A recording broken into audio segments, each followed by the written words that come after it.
Welcome to Dr. M Vodcast, a vodcast with a mission, connecting continuous improvement professionals across the world.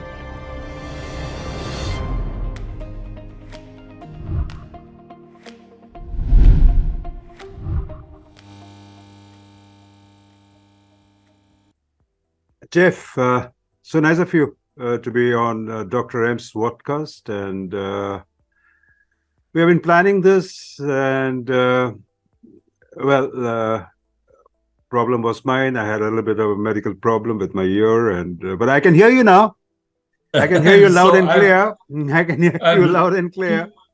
I'm so happy that you're on the road to recovery. And yeah, we've been working for several months to make this happen. And here we are. Here we are. So let me try my standard work and introduce you. You don't require any introduction. You're very popular in Jamaica right now. So yes, I've been to Jamaica a couple times, and we're continuing to work with many people in Jamaica. So you're working with Tamar, right? Yes, we've been partnering with Tamar to do leadership training and workshops in Jamaica. Well, you're here with me now in India, in Mumbai. So you're probably 10 and a half hours. We are 10 and a half hours ahead of y'all. I think Jamaica is probably an hour ahead of y'all. And actually, I learned this. Jamaica does not practice daylight savings time like we do in the United States. So we're actually on the same time as Jamaica now. Oh, great. Great. So, Jeff, you're on the 46th episode of Dr. M's Vodcast. And I started this vodcast probably a year and a half ago. The basic theme is being a continuous improvement professional. I wasn't much bothered about how you implement continuous improvement, whether it was Lean, Six Sigma, call it by any other name, but it was more to do with support and sustaining continuous improvement. Yes. So that is one of the pillars of Toyota. The other pillar is respect for people. And both of us are very clear that if you don't respect people, forget the other pillar. You won't have continuous improvement anyway. So the two pillars of Toyota, continuous improvement and respect for people. Remove respect for people, you don't have continuous improvements. So there's series one, which we're talking about continuous improvements. And we are talking about how do you support and sustain this continuous improvement. And to me, and Jeff, I'm sure you would be on the same page as me that no organizational intervention, all organizational intervention are human resource intervention. Am I right? Yeah. Oh, yeah. We completely agree about that. Even if you have to have a technological implementation, or it has to be through the human resources. So that's where probably the respect for people comes in, as far as I'm concerned. So there you go, 30 plus years of developing leaders. I wish I had known you 30 years ago. I would have been a better leader, Jeff. We would have had a lot of fun together. Oh, we're going to have fun right now. So you're we around. Will, yes. So the passion for developing leaders and high impact teams, and you have 600 people in Fortune 500 companies. And what I like about what you are going to talk about is you're not talking about what should be, what should have been, etc., etc. You're talking about the new and aspiring leaders. These are the budding people who want to take up the leadership position. Just correct me if I'm going offline. The best I can recollect from you is you are telling these cluster of people or a group of people who are aspiring to be leaders of tomorrow or the day after, and the years, Yes. decades ahead. So that is the population that you're focusing on. Am I right? Yeah, I work with all types of leaders, but that Yeah. really is kind of where my heart is Uh-huh. is that new leader, because I want to help them, and we're going to talk about this on Yeah. the podcast here today. Sure. I want to help them get off to a great start so they don't fall into some of those negative toxic behaviors that we see so often. So that's precisely what we're going to talk about, right? So we are going to talk about, we are just going to talk about, I like this, ridding the world of toxic leaders. Amen. Yeah, Did I say, it's a tall order. It's did I say amen right? no, that's good. We picked that tagline on purpose in that our mission is to help organizations get rid of those toxic leadership behaviors that just hold them back in so many ways. And that's where I tie into really liking to work with new leaders or aspiring leaders to say, let's make sure that you don't become toxic. And that really is the basis for a lot of what we do. You know, I see a light, as they say, proverbially, a light at the end of the tunnel of you working with a critical mass, and we will get rid of these toxic people. And you're on Dr. M's podcast. I'm going to stop sharing and handing it over to you. And I need to make you a co-host so that you can share your slide deck. Here we go. Yeah, so usually I don't like slide decks very much, but I made one anyway so we could use it. Yeah, you can run through it and then we talk. Yeah. Sure. But all right, so I can share now. Sure.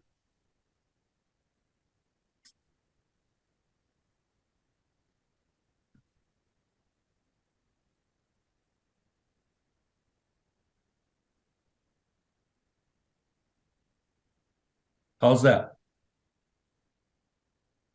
Perfect.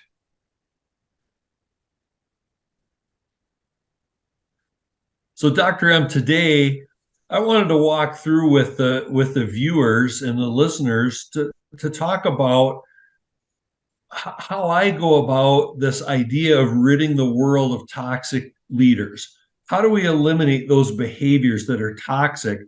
And where I want to start is around this concept that you've probably heard that people leave leaders, not jobs.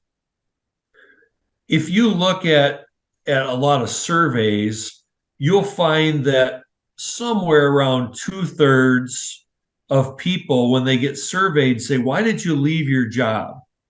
They don't say it was because of pay or their benefits. What they typically will say is, "I had a bad leader." And I think that's important for us to start there to say the reason people are leaving is because we have this bunch of bad leaders out there in organizations, whether it's in India, the United States, or anywhere else I've been in the world. It really is the same. You have these bad leaders, and people don't stay in a job because of that.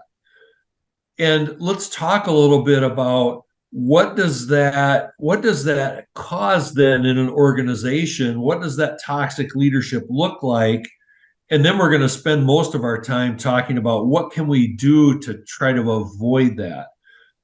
And maybe where we should start, I know you and I talked about this probably last December at length, but we talked about toxic leadership and what is it? What does it look like? And I picked this picture on the slide here on purpose because it's got this man that's yelling and he's pounding his fist on the table. And I like it that you're laughing, because I would suggest that probably most of the people tuning in, when they think of the toxic leadership, they're probably thinking of this man. And I think that certainly is true, but I think toxic leadership is much broader than just this yelling boss that pound his fist on the table. But it is that. It's that one classic toxic leadership trait is that authoritarian style of leadership. And we have a saying, at least here in the United States, that you might hear this leader say is, it's my way or the highway. So you do what I tell you or get out of here. And that's, in a lot of ways, Dr. M, when I think about toxic leadership, I don't think about it necessarily always as this man, but more as a spectrum. That there's these set of behaviors that you see on the spectrum, and this is on the extreme end of the spectrum. But there are toxic behaviors that even generally good leaders may fall into. It may be that they're poor communicators. It may be that they never have one-on-one meetings with their employees to talk about an employee's learning, growth, and development. Those behaviors are also toxic, but they're not like this person that we have here on this picture. So when I talk about toxic leadership, to me, it's really the spectrum of behavior. Some aren't quite so out in your face like this. They're more subtle. And so it looks like a variety of different things, but it really is those behaviors that cause toxicity. And you and I had this conversation a few months ago about you just talk about what is toxic. And the example I like to use is, if you go into your kitchen and go under the sink in the cupboard, there's probably some bottles of different chemicals that you use to clean things in your home, and on there's like a skull and crossbones, because if you drank this particular stuff or poured it on your skin, it's going to damage you, it's going to hurt you, we call that toxic. And really, I think that's a good picture of really what is toxic leadership. It's those leadership behaviors that damage people around them. And so we want to eliminate those things. We don't want to have leaders that are damaging those people that are around them in their teams. And I'm going to flip to my next slide, and it's like, why do we care? Why do we care whether we have toxic leadership or not? And one of the things that I think we've seen over this last couple of years through the pandemic, and that really has had an impact on organizations, is we've seen this mass exodus of employees out of organizations. The pandemic did something where they said, I've had enough. I don't want to be in this environment anymore. I'm going to leave. And you start to think about, when you have this mass exodus of employees, what that does to an organization. It has a tremendous impact on the organization. One is, it's just expensive to hire and train new people. So it has a bottom line impact, but it also has other impacts, in that as an employee leaves, even if you try to hire somebody to replace them in a timely manner, the other people left have to pick up the slack. They have to do more work, and then it's more likely they're going to leave. The interactions that happen in teams where it's really toxic is productivity. I know that's one of your passions, is how do we make organizations productive? When you have toxic leaderships, you really damage the productivity. People are not engaged. And all said, you get to the bottom, it really is hard for an organization to perform at a high level if we've got toxic leadership everywhere in that organization.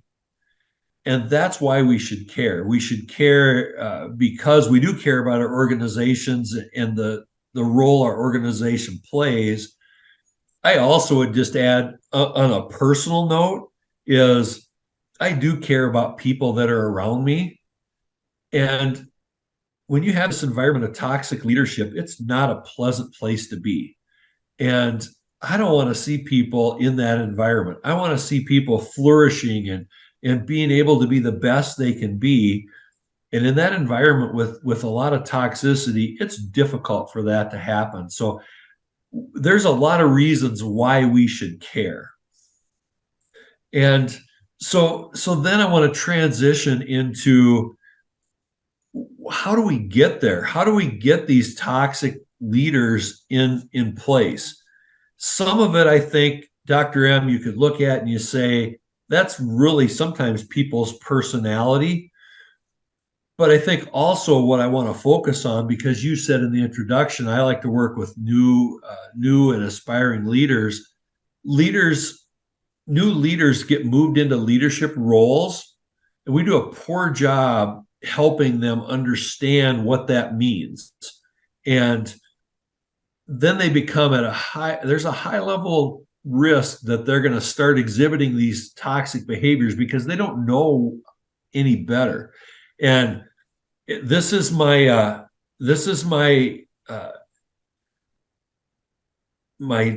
tribute to India today. We have a picture of some people playing cricket.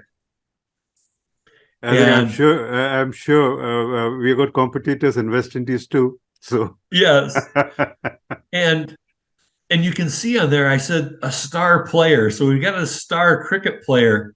And what happens in organizations is individual contributors, those people that are doing frontline work, the ones that do a great job, they're always, hitting the ball. I'm not very good at understanding cricket. I've watched it, but I don't understand the rules very well. But they're the ones that take the bat and hit the ball so far that they score many runs. They're the star players, and what happens is they get selected and promoted into leadership roles because they were the star.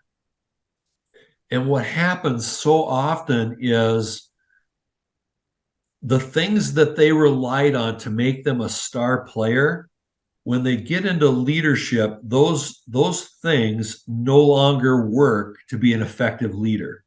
But nobody tells them that, and they try to rely on the things that used to work.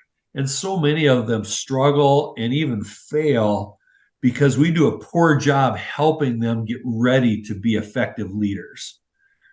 And where I really see there's really let me back up a little bit. So what I call that is really making this leap to leadership. How do you go from being an individual contributor and make that leap into leadership and do it effectively so that you don't fall into that trap of starting to exhibit some toxic behaviors? So it's important that we help people make this leap to leadership. And that's really, I'll come back to saying why I have this passion to work with aspiring and new leaders as they make this transition. It's so critical that we help them do it the right way. And there's really one of the things I like to train is to talk about with these new leaders how their roles change when they move from being that frontline employee, that individual contributor, into leadership. And one of the things, so there's really three things that I point to that they need to be aware of and they need to think differently. They need to think differently about the skills that they bring to the job. Individual contributors, I say it this way, and you have to kind of be careful how people take it, but those individual contributors do the work. And it's not to say that leaders don't work, but individual contributors are there doing the frontline work, maybe in a manufacturing setting. They're the people on the line, running the machines, running the processes, and leaders direct the work. And many times leaders struggle with this one transition because they're used to doing the work and they were very good at doing the work. I have an example of this. I had a man that worked for me a number of years ago who was a star player I'm talking about. And he got promoted into a leadership role before I started working with him. But when he started to be a report to me, he was in this leadership role, and he really struggled with this transition. And the example of what happened is somebody on his team, a lady on his team, ended up on maternity leave, and so she was out of the office for about 12 weeks, and her work still needed to get done. And his solution to that was he came in on weekends and did the work himself. And I always told him, Dr. M, I said, that's not your role. Your role is to direct the work, not to do the work. And I said, you need to figure out a creative way to get the work done. And it's not you coming in and doing work on the weekends. And unfortunately, he couldn't figure that out. And he actually ended up, after a while, going back to his individual contributor role because he just couldn't make this leap to leadership. And so skills change. You're not the leader's not doing those frontline tasks anymore. They're doing a new set of things. They're helping their employees learn and grow. They're providing feedback. And there's a number of things that they need to do that as individual contributors, they didn't have to do. Now they're in this leadership role, it has to change. Time frames are different. Most individual contributors are punching a time clock, they're working on an hourly wage. You move into leadership, and all of a sudden, you're not punching that time clock. And so you have to know how to use your time better. You're not being told how to use your time. You have to understand how to direct and use your time.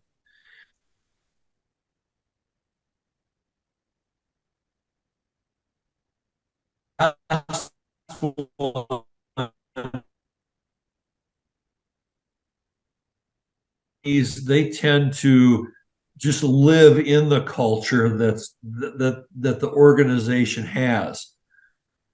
Leaders, on the other hand, are required to help shape the culture, not just be in the culture.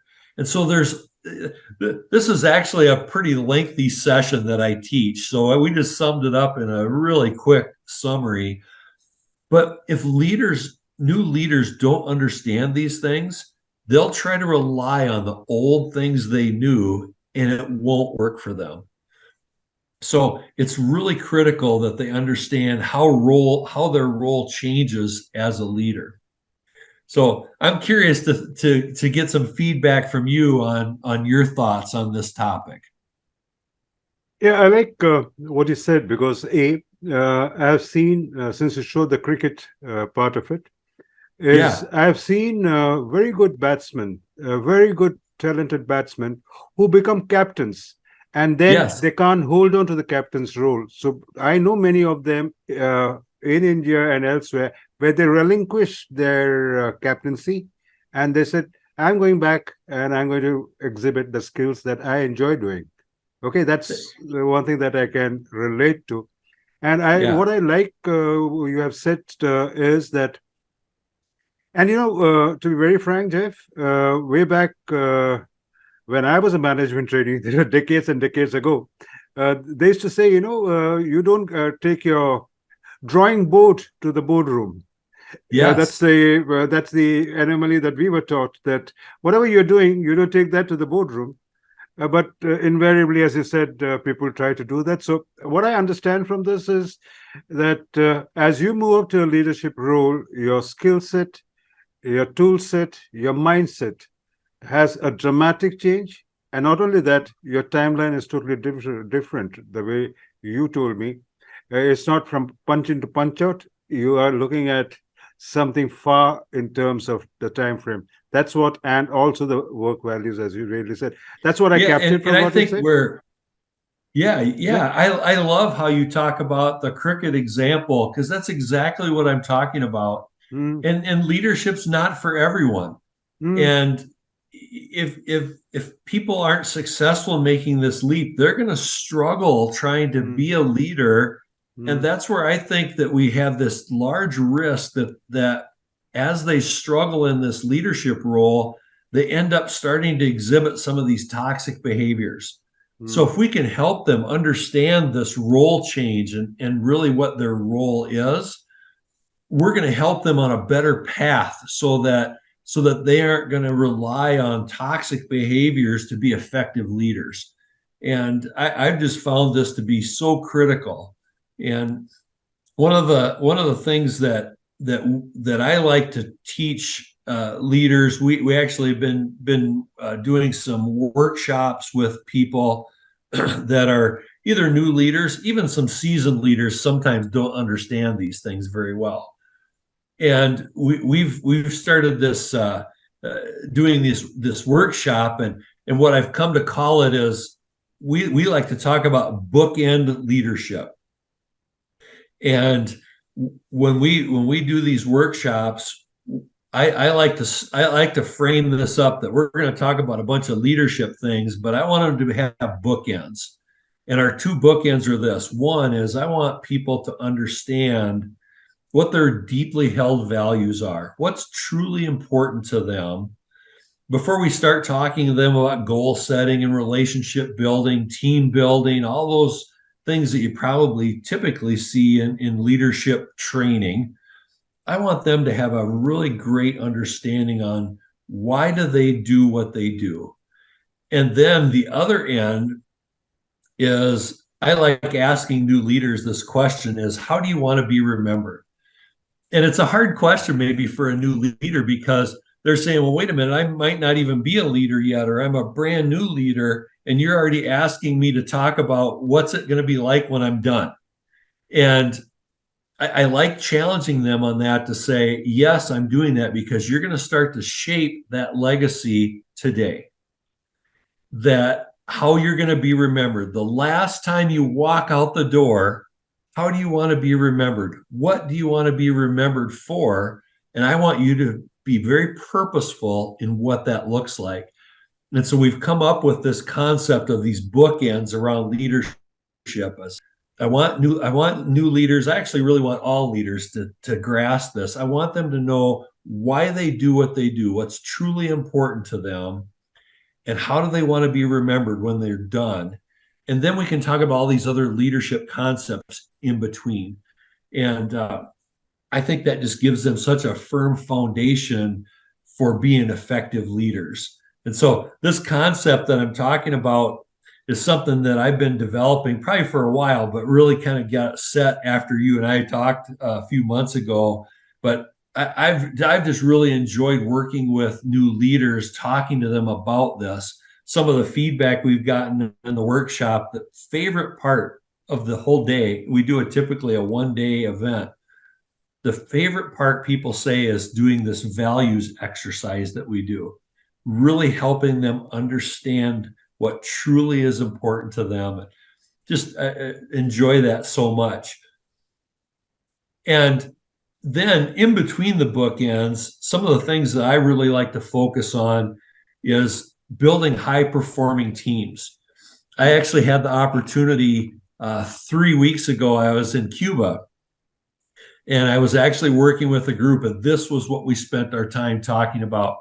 Frontline leaders, some of them fairly new, and they were working with organizations full of volunteers, which throws even another twist into the difficulty of being a leader. But we spent our day that day talking about how do you build high performing teams, and really think that's a critical skill for the new leaders to say, how can we avoid toxicity in the team? And for me as a leader, I need to understand how teams move through. There's a tool I like to use called the life cycle of teams that a lot of people tuning in probably have seen. But it really helps the leader become aware of what the team members are thinking, what issues are underneath the surface, that whether the questions get asked or not, that the issues are still there, and it's a really great tool to help leaders lead teams through to high performance. So that's one tool I love using to help leaders avoid this toxic behavior. The other thing that I've been working on with new leaders is I really want them to have a wide and deep network. And I'd say this, it's not, is that earth shattering thing to say?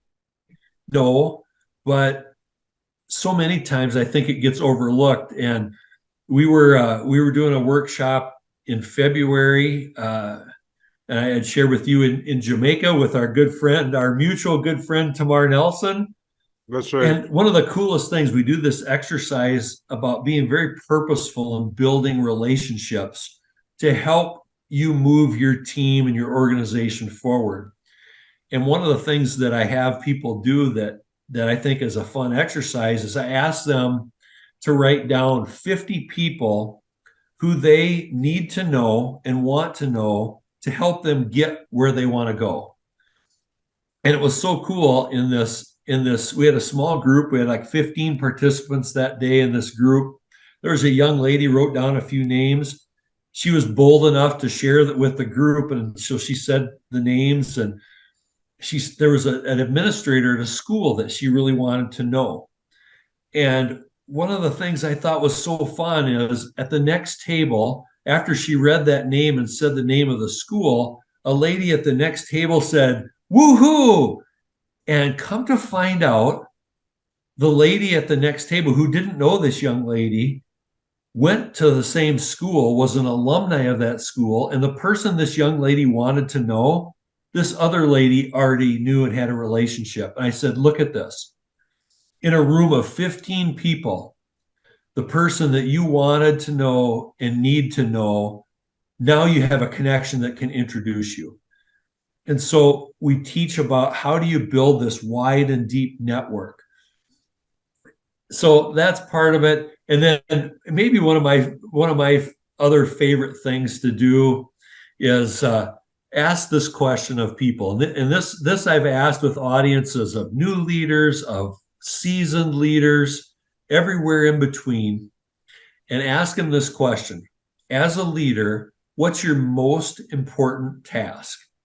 And I like playing, or I usually do this towards the end of our workshop. So we've kind of built a relationship in the workshop. I've kind of got a pretty good feel for the people. And so you can get to where you can challenge them, and they'll say, oh, my most important task as a leader is to have a good vision. And I say, oh, that's a good answer, but it's wrong. And then I'll go, who else? Well, my most important task is this. I say, that's a good answer, but you're wrong. And a lot of times the group never does come up with what I think is the right answer. And to me, the right answer to that question is, my most important task as a leader is to replace myself. Perfect. And I see this passing on the baton in the relay race from yes. Yeah, from the relay race, you pass it on to your next successor, yes. right? Yes. And it's just been interesting to me as I've worked with a lot of leaders and I ask them this question. Rarely do they answer what I think is correct, is that you need, your most important task is Dr. M replace did. yourself. Dr. M did. Dr. M does. You answered correctly? All right. And it really gets them in that mindset around legacy. When I leave that position, when I walk out the door the last time, for me, one important part of legacy is I left the organization in good hands. I brought in other people that can be leaders, and I've helped develop them. And when I pass this baton, I can walk out the door and say, I did my job. And so it's just, I think, a really, for me, fulfilling, fun day when we put our workshops together, and even when I work with people one-on-one, of really getting them to start to think deeper about just, I know I think you and I probably both, we're process guys, and we like process stuff and process improvements, I want to get leaders to think a little deeper than that. I want them to think about what's truly important here. What legacy do I want to leave this organization? And yes, we want to have great processes because that's going to help us do a lot of wonderful things in our organization. But you started us off by saying, by itself, that really doesn't much matter if you don't address the people part of the organization.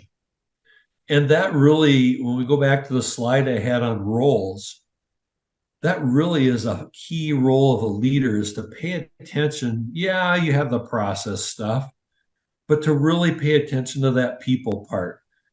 Are we developing people? Are we helping them to become the very best that they can be? And our role as a leader, that really is, to me, way more important than does this process work perfectly. And that's really, I think, Dr. M, when I look at what we're talking about today, is how do you avoid toxic leaders? How do you avoid becoming that leader that has these toxic behaviors?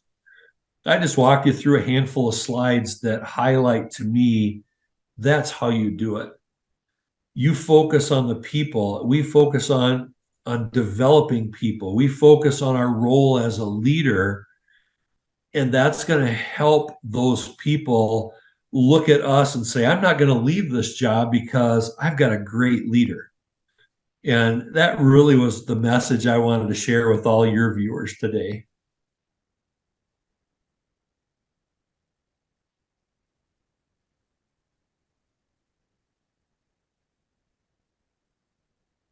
Well, that is great. So there are a lot of thoughts that came into my mind, and inquisitive that I am, I keep asking questions, and lovely presentation. I could relate to most of them, and I like the way you gave the Banton, this thing as a relay race of passing Yes. on.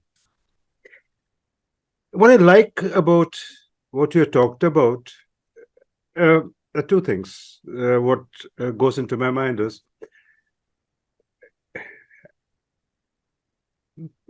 if you can permit me to subtitle your title, Yeah. by saying building up non-toxic leaders as a subtitle. Yes. Instead of your present title, or getting rid of them. Yeah. I'm going to put a subtitle over there, building a non-toxic leader. Yeah. And I'm not going to charge you for that. I'm not going to give you any patent rights, and you can take it away. Well, I think you and I completely agree on that, because when I talk about ridding the world of toxic leaders, one of the things that I think that's very difficult to do, if there's already a leader in place and they're pretty toxic, to change their behaviors, I think is incredibly difficult. Can it be done? Yes, but I think it's very difficult. And so my way of saying how we rid the world of toxic leaders is, as we bring in new leaders, just exactly what you're saying. Let's make sure they're not toxic. That's what the thought I was getting into. Let's ease them away. Let's ease them away and build the new generation. Yeah, exactly. We're saying the same thing.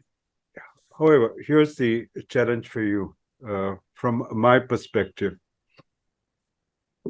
I'm not saying that people may leave the job, may not leave the job. I'm not getting into that. I'm not looking at the existing toxic environment in an organization. We are looking at breeding a new generation. Yeah. Okay. Sorry, I'm not hijacked your subject. We are on the same subject. All what I'm saying is, the gen that we are going to look at now, currently, you would be dealing with the millennium kids, the next lot of kids. Yeah. And they are a different breed of people. Yep. And go ahead. Yeah, well, I love this. To me, it's a fascinating direction that you're going, because if you look at the generations, probably today in most places, you're going to find either 4 or 5 generations of people in the workplace. And their experiences are so different. What shaped them and how they behave is so different. You look at my generation. So I was born in 1964, and when you look at uh, most people that talk about this stuff, I'm the last year of the baby boomers in the United States. And so if you look at the things that shaped my generation, it was that group of people that was born after World War II, and that the things that happened that shaped my generation are different than the things that shaped the like Gen Z or Gen X. All those generations were shaped by different world events. And so you get this variety of people, which is it's really fascinating, I think, to study. Excellent. The way I see it, and since we're breeding new non-toxic leaders up over there, do you take a look and say, in an organization, do we require, and I'm just asking you, do you require a buffer stage in which there's helping our hands like what you are doing as from an external sources, but do you envisage the same role that you're playing to help the new breed come up to be internalized? Do you feel that there's, let me reword it. Do you think that there needs to be uh, uh, emotional strategy build up into corporate strategy that looks into all this aspect that you're saying? And I know what you're going to say, that the toxic leaders are never going to have that. But then I'm going to lay the bet that they might be somebody who might get into an emotional strategy and said, let's build an emotional strategy. You regard just one person Yeah. to say that. I guess I've not thought about building like an emotional strategy. One of the things I think that I've seen with these different generations is I've hired leaders that have been in, I believe, all those different generations. And those traits that you look for in a leader, um, I think that you find them in all those different generations. Hmm. How those people in the different generations were shaped, I think, is different. But those traits of a good leader really, to me, transcend the generations. One of the things I talk about, I have my own podcast that you can see on the screen there. We've talked about is just the one key skill. So there's a whole bunch of skills we could talk about on what make a good leader. But to me, one of the things probably at the top is, are you a good listener?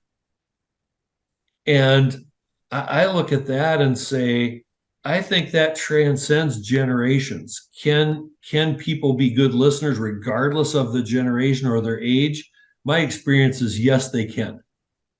And then there are things we can do to help them even get better. And I always think I can always get better at that. Hmm. So the principles of leadership to me don't necessarily change regardless of the generation. I'm not sure I even think that we need to do different training or come at it different principles. I don't think change. Principles don't change like gravity. They don't change. Yeah. Yeah. People might And distort it. so, you can pick out one of the things that I've focused in on a little bit is we put together kind of some documents around 12 traits of leadership. I don't know, there's no magic number, but that's kind of where I picked was 12, kind of what are the 12 top things that you really want to develop and look for in leaders. And like I said, listening is at the top. But the other traits, again, I don't think are, you'd say, oh, well, because this person's of this generation, that trait doesn't apply. I don't agree with that. I think the traits are consistent, just like you said, just like gravity. Right.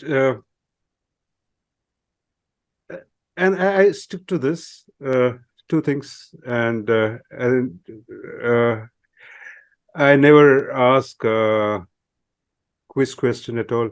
What I believe in is way back in 1977, when I met Peter Drucker in person, listened to him. He said, in large organization, don't expect somebody to come and hold your finger and motivate you. You develop something called an auto-motivator. You have to motivate yourself. That's one. The second one, which I learned during that phase when I was a management trainee, was the thing that was told to me or taught to me, and I require this answer from you because we are going to age out the toxic guys and we're getting the new breed in. Yeah. Is this where you matter, you belong, and where you belong, you contribute. Yeah. Where you don't matter, you don't belong. And where you don't belong, you transact at the punishment avoidance level of functioning. Yeah. Now, can I have response to both of them? Yeah, when you the first part you said, how I would, the words I would put is, you work in especially I think this can happen in a larger corporation. You're just a number. You're an employee number, and if you're not there, they'll just put another employee number into that role. I think that gets at to your first point, is that if that's what it's like, you're going to have an extremely hard time having people be engaged in what they're doing. You want to talk about going to process improvement. If that's the environment you have, I don't know how you ever improve processes, because you have to have this is my opinion, you need to have everybody in the organization on board and working towards process improvement if you want to make them last. And if you have an environment that you're talking about where I'm just a number, I don't know how you be successful long term that way, because you're going to have high turnover. There's just a whole number of problems you're going to have. And so leaders and toxic leaders have such a huge impact on everything that you said. The leadership is going to determine which one of those things the culture's like at that organization. If leaders treat people like a number, they're going to struggle. If leaders listen, I agree with you, but that's the counter that I have.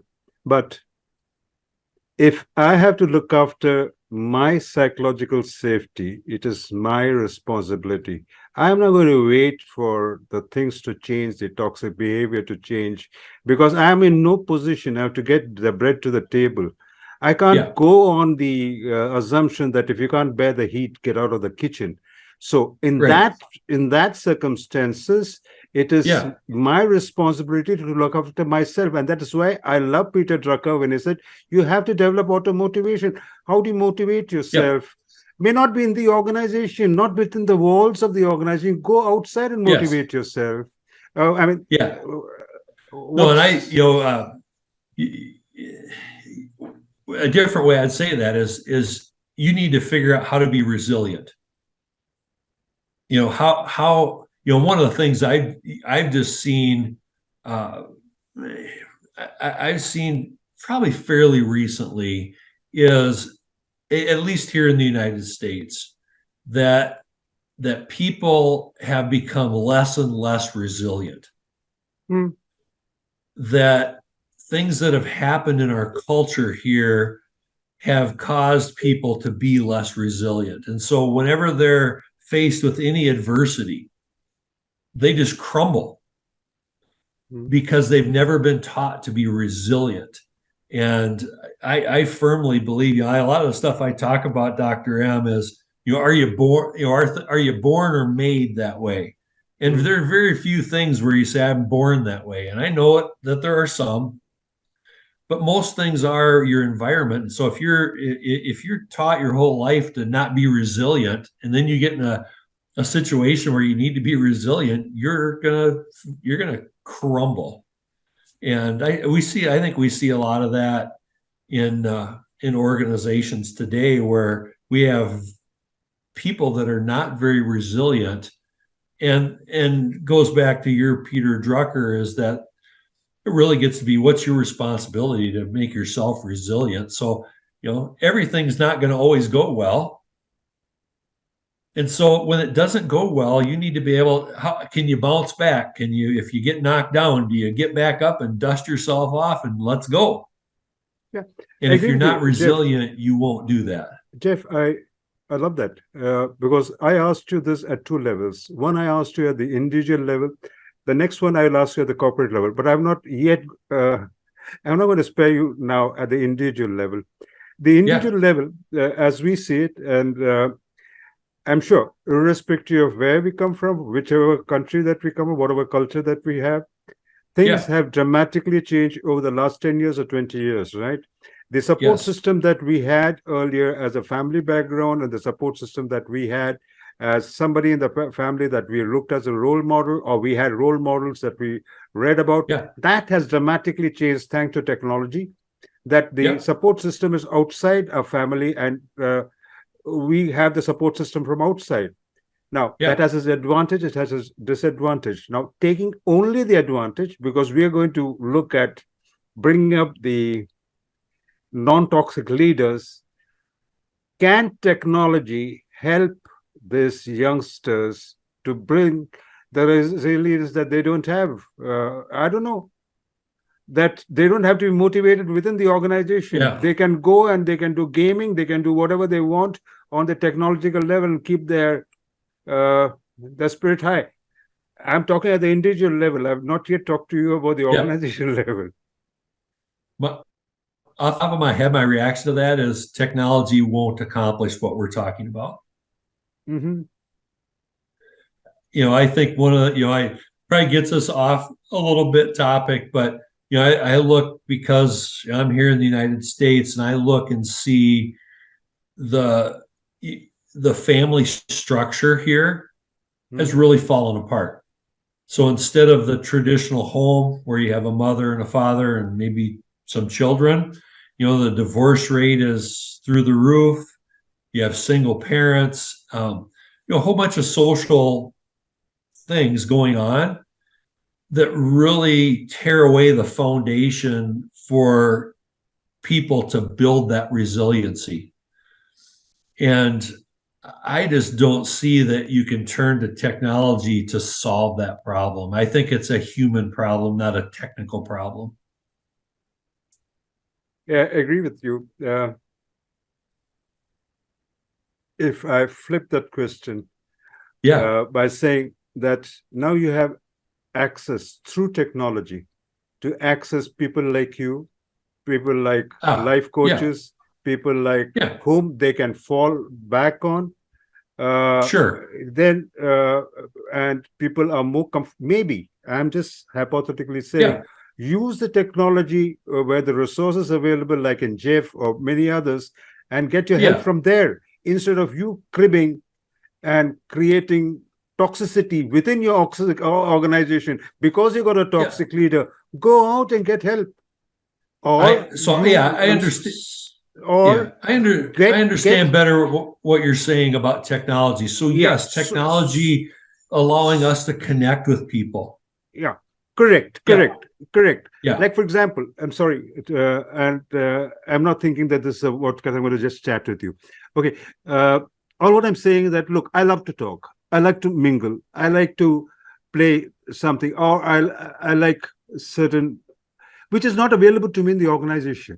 So I Sure. can use technology to connect, to laugh, to do whatever I want through technology when Yeah. the access is available. So I'm only Yeah. looking at that part of it. I mean, I don't know if I'm coming it right or not. No, I think, I never thought yeah. of all this when I started talking to you.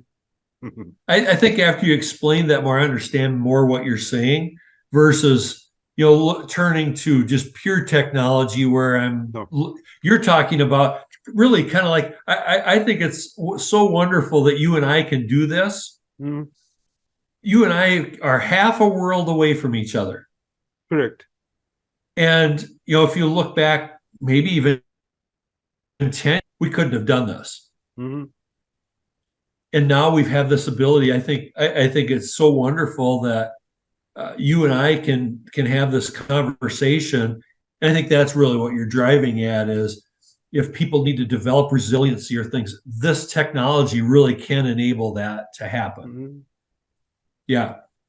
No, that is where I think Peter Drucker would come in by saying, you have to have something in you, the urge in you to say, look, I have to motivate myself. So let me find out, let me browse around where I can find what I wanted.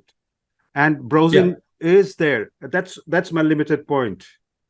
Yeah. It's just interesting. I'll go back to my, my roles of a leader.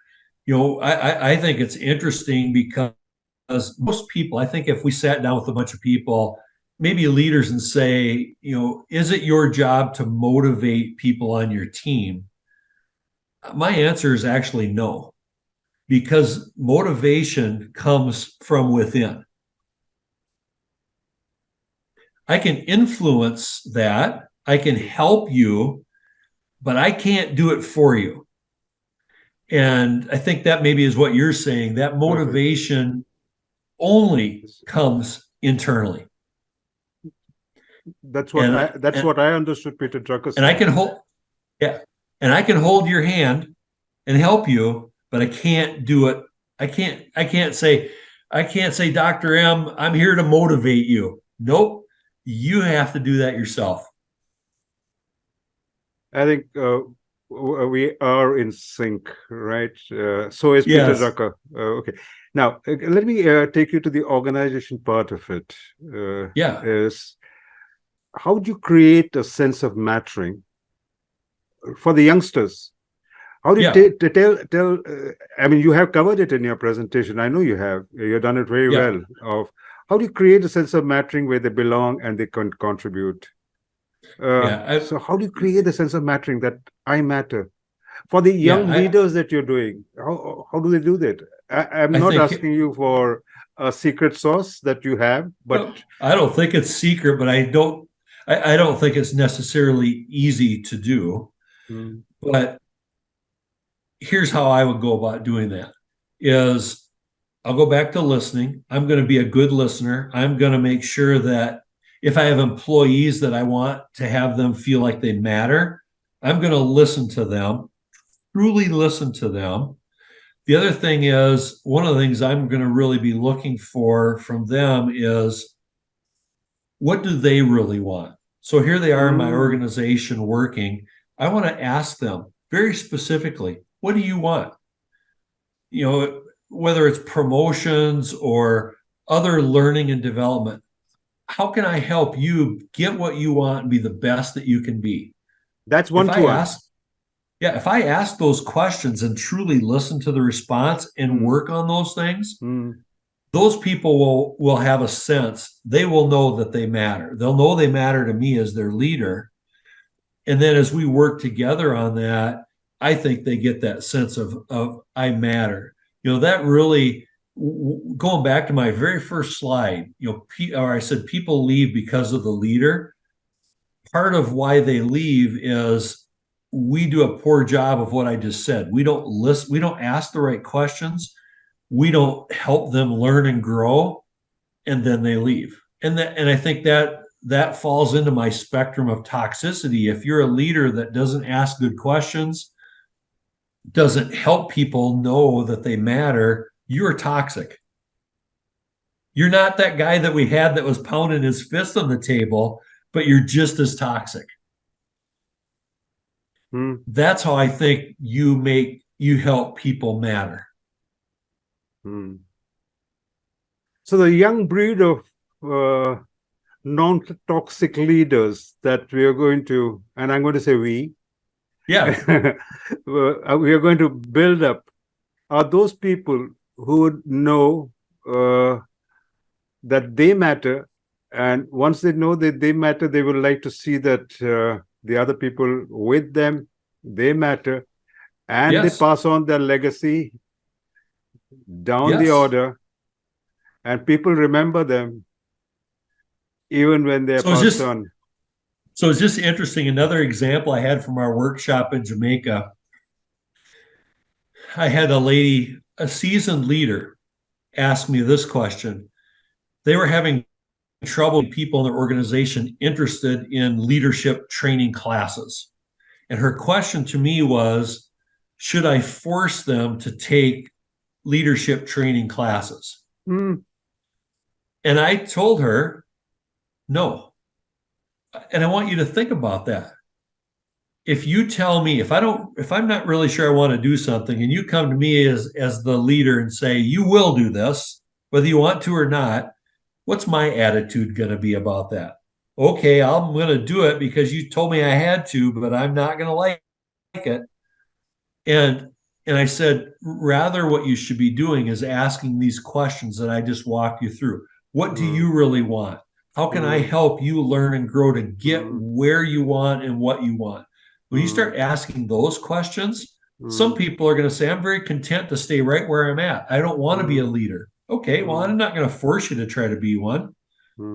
But there will be people that say, I am interested in a leadership role. And I said, those are the people that we say, all right, now let's sit down and figure out, where do you want to go? Where are you at? What skill gaps are there? Let's figure out how to bridge those gaps, and I'll help you get where you want to go. And I told her, I said, what I just told you to do is a lot harder and more work than just forcing somebody to go to a class. But it's going to be, in the end, way more effective. Right, Jeff. Give me a one-liner to end our episode. One of the things that I put in the subtitle is the younger generation. I subtitled yours.